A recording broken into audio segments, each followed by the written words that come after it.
elected at the same time as Bernard, and very fond memories of him, and thank you for noting the details of the arrangements. Look, Labour have had absolute control of Lambeth since 2006. We've gone from Steve Reed's Cooperative Council to Cllr's Chaos Council. You've had 20 years to address the housing crisis, and what have you done? You've spent millions on setting up an Almo, and then Labour spent millions closing it down.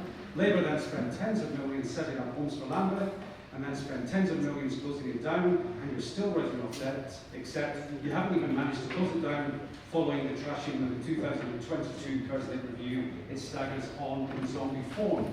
A decade ago, you announced 6 council estates would put a chop under the cruel and immoral policy of estate demolition. But a decade later, not a single estate has been regenerated. That's not just Labour's incompetence, of course. You've lost multiple judicial reviews as Lambeth citizens have had to defend themselves by invoking the law. Firstly on estate demolitions, on school closures, and now on just even running a park, and there have been many more. You can't even close a school, and the majority of schools are running deficits as rolls fall because families can't afford the unaffordable housing Labour insists on approving. The most grotesque example is at Vauxhall, where you demanded a new school in the Section 106 agreement, but which has never opened, as so many of the 10,000 unfriendly high-rise flats remain empty and childless. The Labour Council has gone backwards on most metrics since 2006. More homeless families and children, longer waiting lists, less council housing, longer backlog of repair, more empty council homes, criminally vacant for 18 months on average, and yet vastly more families in temporary accommodation. Fewer libraries, fewer community centres, fewer youth centres, fewer community GP surgeries. To be fair, some things have gone up. Lambeth has higher unemployment rates compared to 2006. More hotels and high-end student blocks.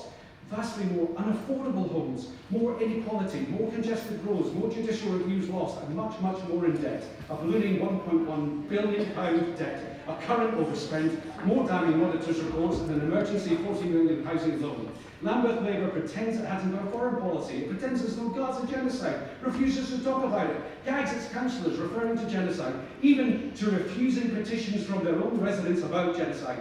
I look you all in the eye across this chamber. Silence betokens consent. And now this chaotic council can't even do the basic paperwork. In 12 years as a councillor, I have never seen such a mess. Papers full of council business received on the day, not the statutory 5 clear days in advance, make it impossible for members to consider and reply to reports, motions, amendments. Everything is late and it's coming in dribs and drabs. Bring on the elections when Lambeth citizens can finally rid themselves of this zombie Labour council. Thank you. Hey.